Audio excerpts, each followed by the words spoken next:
Bismillahirrahmanirrahim. Alhamdulillahirabbil alamin. Wassalatu wassalamu ala al-mab'uts rahmatan lil alamin. Nabiyina Muhammad wa ala alihi wa sahbihi wa man tabi'ahum bi ihsanin ila yaumiddin, amma ba'd. Ini majelis yang ke-8 dari pembahasan kita mengkaji kitab Nukhbatul Fikr fi Mustalahi Ahli al-Athar, karya Al-Hafidh Ahmad ibn Ali ibn Hajar al-Asqalani rahimahullahu ta'ala.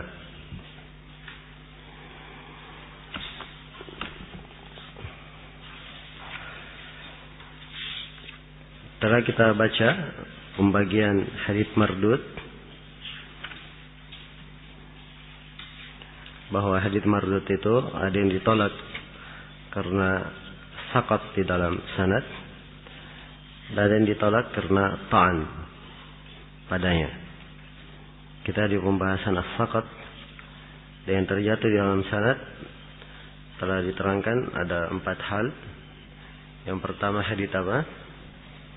Hadits mu'allaq. Yang kedua hadits mursal. Yang ketiga hadits mu'dhal. Yang keempat hadits munqati'. Baik. Dan itu semuanya 6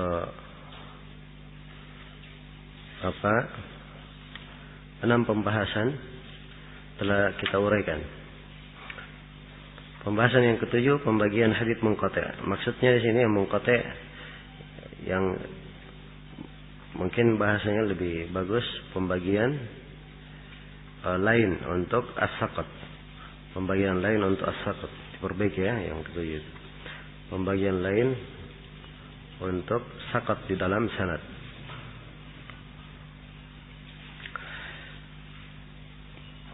Baik, kata beliau, kata penulis rahimahullahu ta'ala, thumma qad yakunu wadihan aw khafiyan. Thumma, kemudian as-saqat itu yang jatuh di dalam sanad, qad yakunu wadihan, kadang dia wadih, jelas jatuhnya. Jadi kalau seorang penuntut ilmu, walaupun dia baru belajar, ya, dia tahu bahwa ada yang jatuh di sini, dan itu sangat wadih. Yang kedua, au khafiyan. Yang kedua ada yang khafi, bentuk keterjatuhannya khafi, tersembunyi. Ya, dan semua orang tahu, bahkan sepintas lalu orang yang melihatnya dianggap bersambung, padahal sanadnya apa? Ada keterputusan yang khafi, tersembunyi. Nah, jadi ada 2 bentuk keterjatuhan dalam sanad. Ada yang wadih dan ada yang khafi. Ada yang jelas dan ada yang apa? Ada yang tersembunyi. Baik. Ini pembagian lainnya untuk keterjatuhan. Pembahasan yang ke-8, definisi hadits mudallis. Oh, ini salah ya, harusnya mudallas disebut.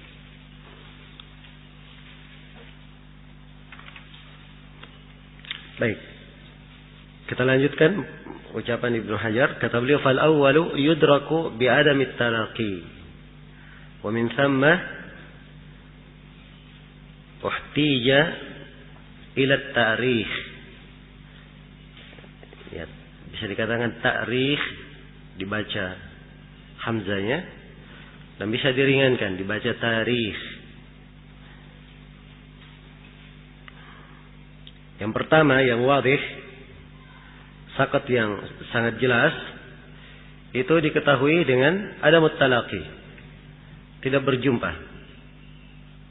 Tidak berjumpa antara seorang rawi dan antara syekh yang dia riwayatkan darinya, guru yang dia riwayatkan darinya. Iya.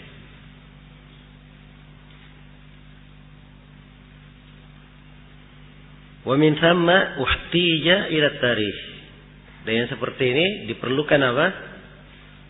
tarikh untuk mengetahuinya. Diperlukan tarikh untuk mengetahuinya. Ya, sebagaimana yang telah kita terangkan sebelumnya tentang sebagian rawi misalnya dia meriwayatkan dari guru. Ya.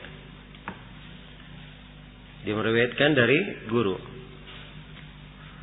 Diketahui gurunya meninggal anggaplah tahun 100 Hijriah.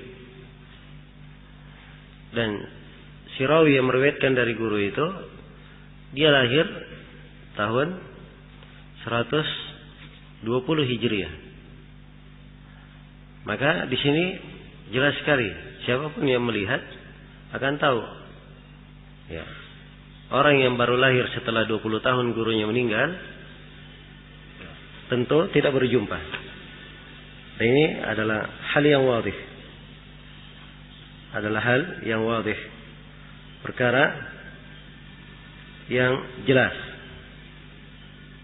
Perkara yang jelas. Baik. Dan dengan tarikh ini diketahui banyak hal. Karena itu nanti akan datang pembahasan oleh Ibnu Hajar dari perkara yang penting dalam ilmu hadis.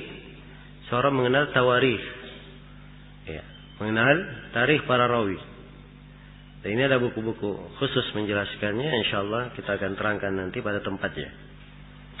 Secara global di sini pembahasan yang perlu kita pahami bahwa untuk mengetahui keterputusan itu diperlukan apa?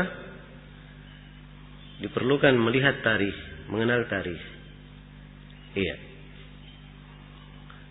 Dan dengan tarikh ini sejumlah rawi diketahui kedustaannya. Ya. Seperti seorang kadzdzab mengaku berjumpa dengan sahabat setelah ratusan tahun. Ya, berlalu dari tahun Hijriah. Ya, ini berjumpa atau tidak seperti ini? Ya jelas dia kadzdzab. Berjumpa sudah berlalu ratusan tahun. Kemudian dia berkata berjumpa dengan sahabat. Baik.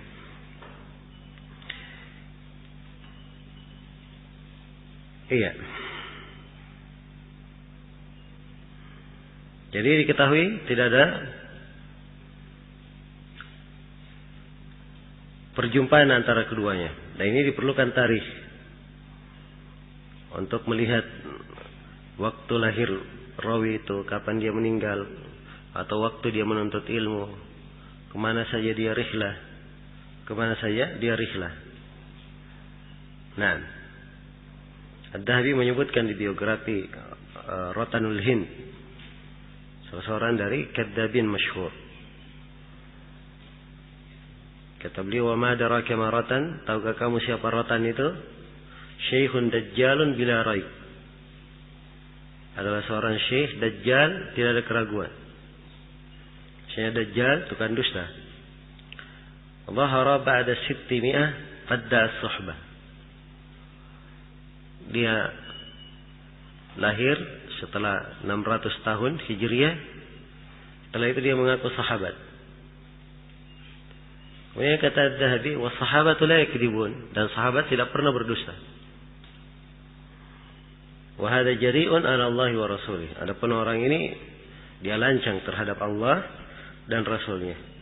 Maka disebut dengan tarikh tanpa kedustaannya. Baik, yang kedua dari bentuk keterputusan adalah keterputusan yang khafi, yang tersembunyi. Dan ini ada dua bentuk.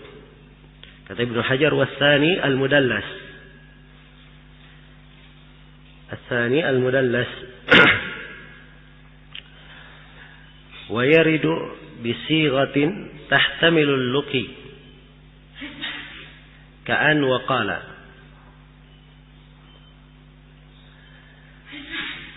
Iya. Dan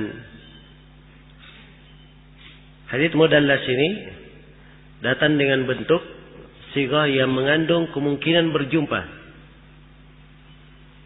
Seperti kataan dari, atau seperti kata qala, ia berkata. Ya. Jadi seorang rawi dia berkata dari gurunya an fulan, dia sebut an fulan, dari fulan. Hadits itu dia tidak dengar, tapi dikatakan an fulan. Ini memberikan kesan bahwa dia apa? Dia mendengar. Ya. Atau dikatakan qala fulan, berkata si fulan, seakan-akan dia apa? Dia mendengar. Padahal sebenarnya tidak. Inilah mudallas ya.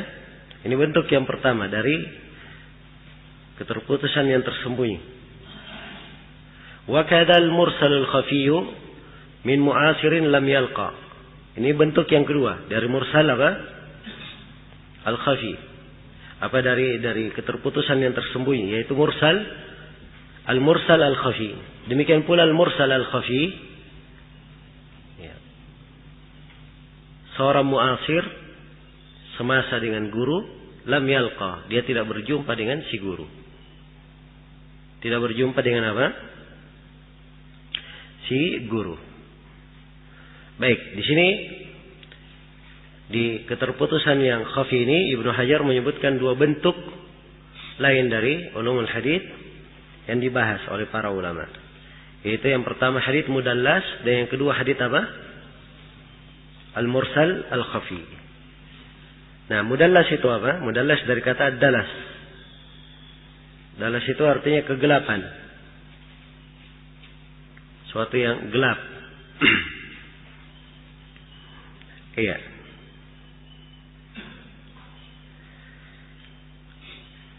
Kalau dikatakan tadlis, itu disembunyikan. Katakan tadlis seperti seorang penjual barang, dia sembunyikan cacat barang itu, aib barang itu, dia sembunyikan dari siapa?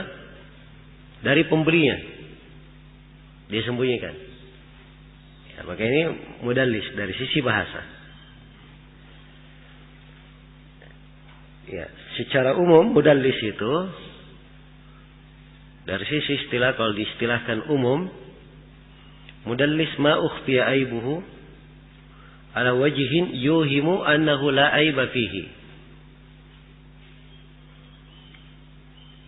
Jadi mudallis secara umum ya, untuk istilah definisinya ma ukhfiya aibuhu, apa yang disembunyikan aibnya.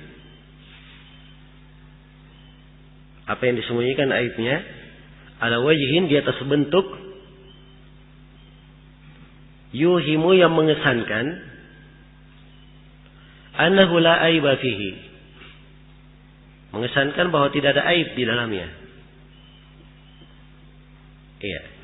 Jadi itu mudallis. Diriwayatkan riwayat, dia kesankan seakan-akan riwayatnya bagus. Tidak ada apa?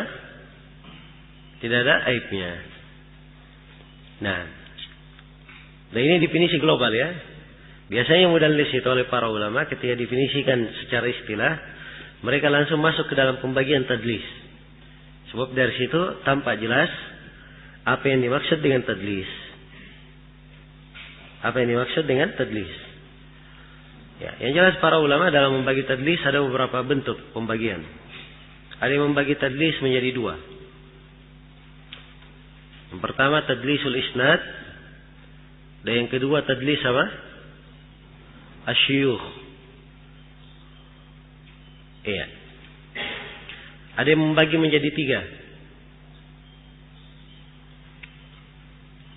Tadlisul isnad yang pertama, yang kedua tadlisul syuyukh, dan yang ketiga tadlisul taswiyah.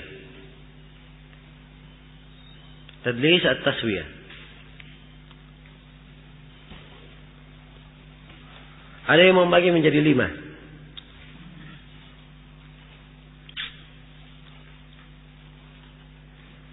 Iya. Ada yang membagi menjadi berapa? Menjadi 5. Yang pertama tadlisul isnad, yang kedua tadlisul taswiyah, yang ketiga tadlisul qata'.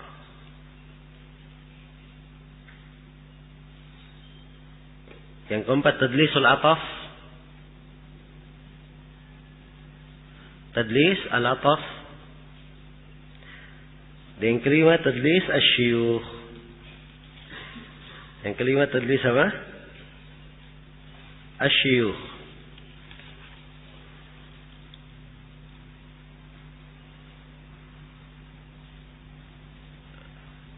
Nah,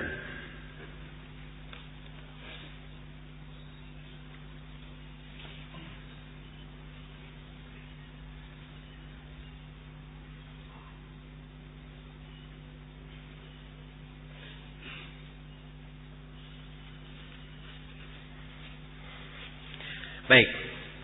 Ada yang menyebutkan pembagian lain. Ada yang menyebut tadlisus sukut, ada yang menyebut tadlisus sighah, ada yang menyebut tadlisul buldan. Ya. Tapi untuk kesempatan ini kita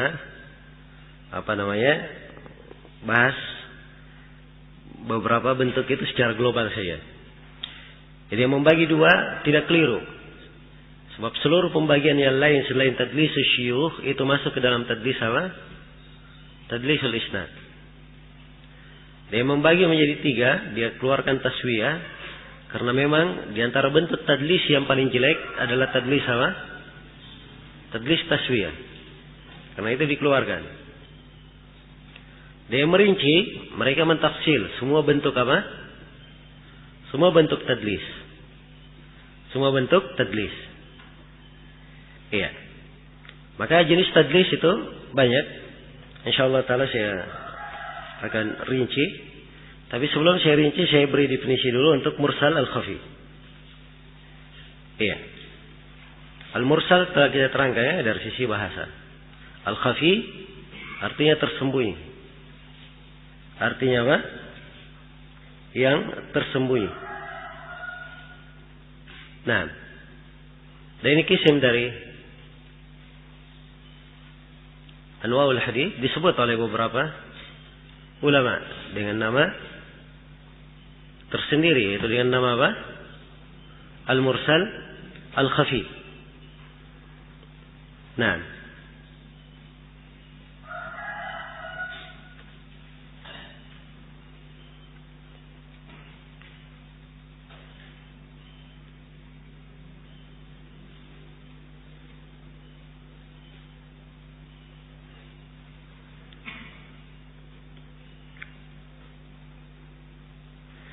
ya, di antara yang mendefinisikan al-mursalul khafi, yang memberi definisi Ibnu Salah.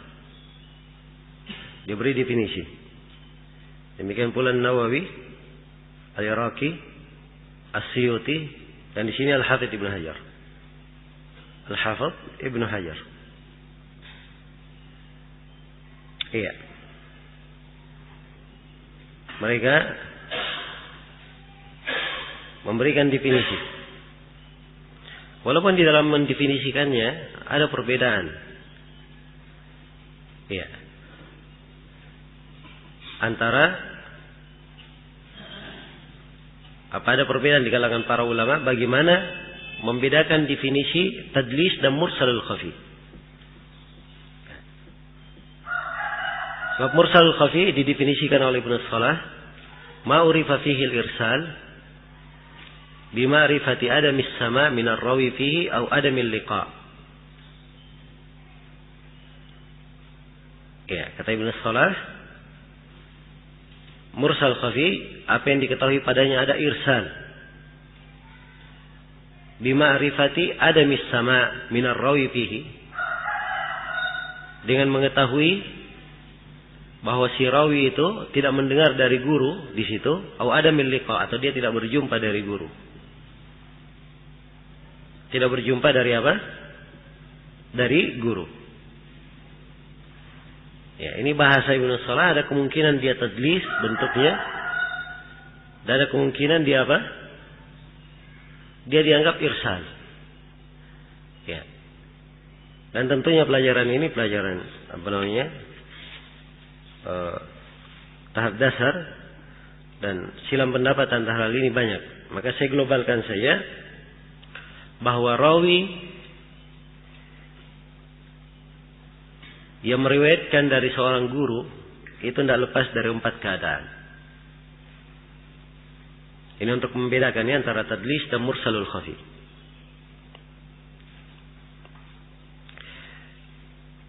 Tidak lepas dari berapa? 4 keadaan. Keadaan yang pertama, ayathbuta sama'uhu minhu. Keadaan yang pertama telah syah si rawi itu mendengar dari guru. Sudah syah dia mendengar dari apa? Dari guru. Keadaan yang kedua, telah syah diketahui dia berjumpa dengan guru. Berjumpa dengan guru, tapi tidak diketahui dia mendengar. Kalau yang pertama diketahui mendengar ya. Kalau ini diketahui apa? Berjumpa saja. Ya, ada orang yang berjumpa belum tentu apa? Belum tentu mendengar hadis. Ya, seperti kita sebut tadi, sebagian tabi'in berjumpa dengan sahabat, pernah melihat sahabat, tapi tidak mendengar dari siapa? Dari sahabat, seperti Al-Amash. Ya, katanya beliau melihat Anas bin Malik. Ya, tapi tidak ada riwayatnya dari siapa? Dari sahabat yang syah. Jelas ya? Baik. Keadaan yang ketiga, telah pasti keduanya satu masa, satu zaman. Ya. Kalau dia satu zaman, pastikah dia berjumpa? Hah? Belum tentu. Ya. Jelas ya? Kita satu masa dengan Syekh Al-Albani. Ya. Ada yang berjumpa dengan Syekh Al-Albani? Ya. Kan begitu. Belum tentu kita dikatakan satu masa tapi apa? Berjumpa. Ini keadaan yang ketiga. Iya. Keadaan yang keempat. Ya, keadaan yang keempat, dia tidak memiliki 3 keadaan di atas.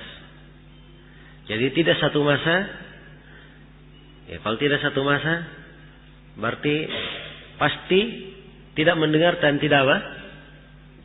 Tidak berjumpa. Ya. Cuma dia meriwayatkan dengan sighah apa? Sighah an, dia pakai an atau anna atau qala, pakai sighah muhtamalah yang memberi kesan dia mendengar. Ini 4 keadaan. Keadaan yang pertama, ya, kalau seorang rawi meriwayatkan dari orang yang sudah pasti dia mendengar dari rawi itu, ternyata yang dia riwayatkan sesuatu yang dia tidak dengar, maka ini hukumnya disepakati oleh ulama dihukumi sebagai apa? Tadlis. Dinamakan apa? Tadlis. Ya, dia sudah dengar dari guru. Mendengar dari guru. Ya. Setelah itu dia riwayatkan hadis dengan perantara. Sebenarnya dengan perantara. Tapi perantara dia tidak sebut. Langsung dia sebut nama guru. Jelas ya? Maka ini pasti dihitung apa? Tadlis. Ya. Sebab kesan dia menyamarkan sangat jelas. Orang yang mendengar, oh ini Abu Zubair biasanya meriwayatkan dari Jabir. Abu Zubair dari Jabir. Sebab dia banyak meriwayatkan dari Jabir. Ketemu dengan Jabir. Ya, begitu dia mendengar dengan perantara. Tapi perantara tidak disebut langsung, disebut dari Jabir. Ini tadlis atau bukan? Hah? Ini pasti disebut apa? Disebut tadlis. Ini tidak ada silang pendapat. Dia dianggap apa? Dianggap tadlis. Yang kedua, baik yang kedua, di keadaan dia liqa, punya liqa, perjumpaan. Iya. Dia berjumpa. Dia berjumpa. Tapi tidak diketahui dia mendengar. Kalau dia berjumpa, meriwayatkan dari orang yang berjumpa dengannya, dengan sighah yang mengesankan dia mendengar, ini dihitung apa? Dihitung tadlis atau mursalul khafi? Kebanyakan ulama menghitungnya sebagai apa? Sebagai tadlis. Iya, sebagai tadlis. Adapun Al-Bazzar, Ibnul Qattan dan selainnya ini dianggap sebagai mursalul khafi. Sebagai mursal apa? Al-khafi. Iya. Jelas ya? Keadaan yang ketiga,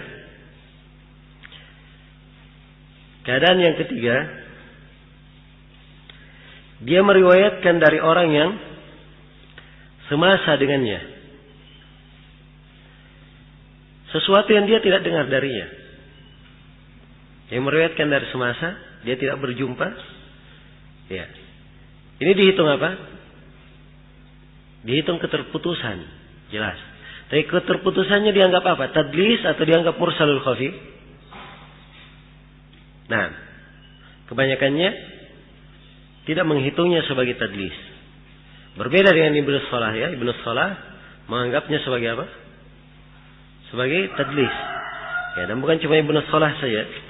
Ada para a'imah yang lain yang menganggap hal tersebut sebagai tadlis.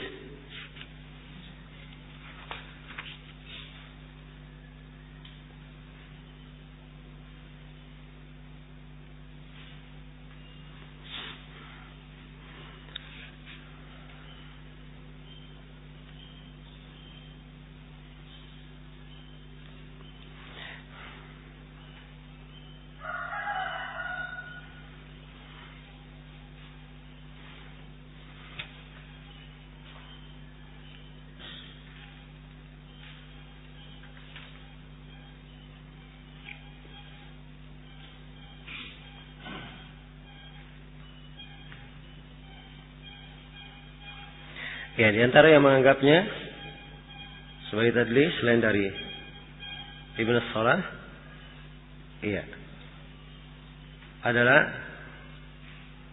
An-Nawawi,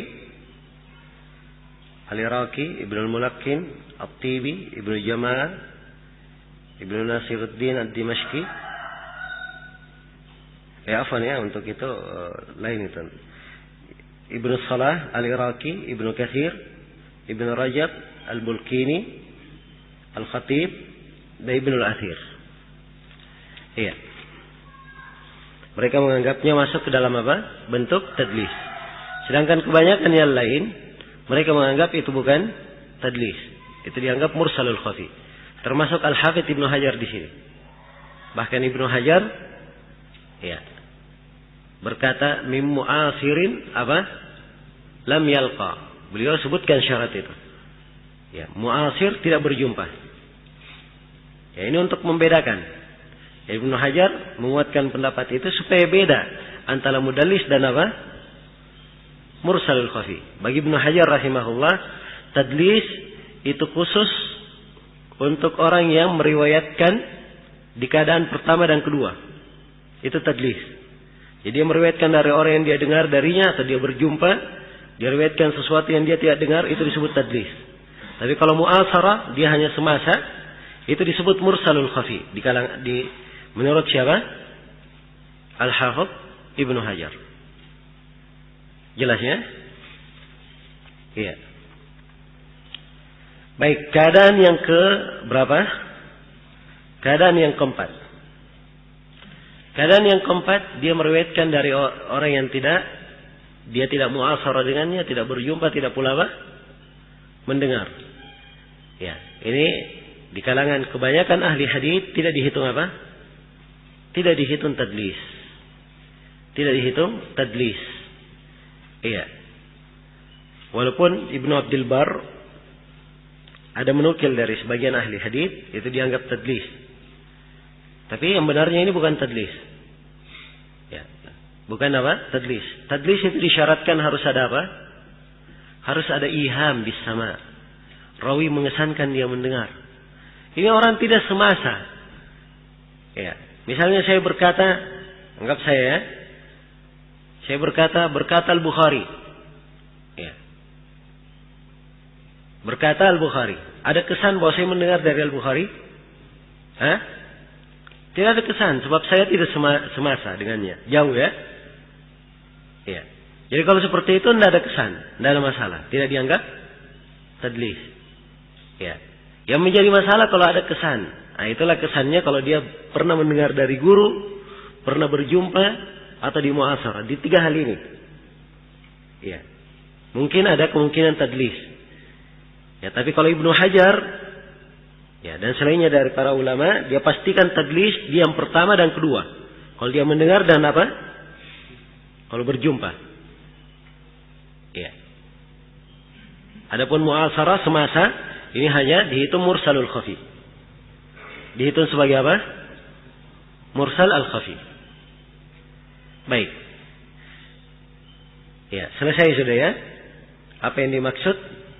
Perbedaan antara tadlis dan mursal al-khafi. Ya, dan di dalam hal ini saya sudah uraikan ada silang pendapat di kalangan ulama. Dan ini memberikan pengaruh nanti. Ada pengaruhnya. Sebab ini bukan silang pendapat biasa. Kalau yang kemarin-kemarin kan banyak biasa, tidak mempengaruhi dalam istilah orang. Tapi kalau ini ya ada pengaruhnya, sebab tadlis itu mempengaruhi riwayat seorang rawi. Riwayat seorang apa? Riwayat seorang rawi. Kalau dia pakai mudallis, tidak diterima nanti riwayatnya kecuali dia pakai sighah yang tasrih bis sama. Sighah yang dia jelaskan dia mendengar. Dia berkata haddatsana, menceritakan kepada kami, akhbarana, mengabarkan kepada kami, amba'ana. Kapan dia pakai an atau qala, itu harus diperiksa. Yang tidak didiamkan, kalau tidak ada bukti dia mendengar. Jelas ya? Ini untuk apa? Tadlis. Iya. Ini untuk apa? Untuk tadlis. Jadi sekarang di 3 tingkatan. Nanti cara menghitungnya beda.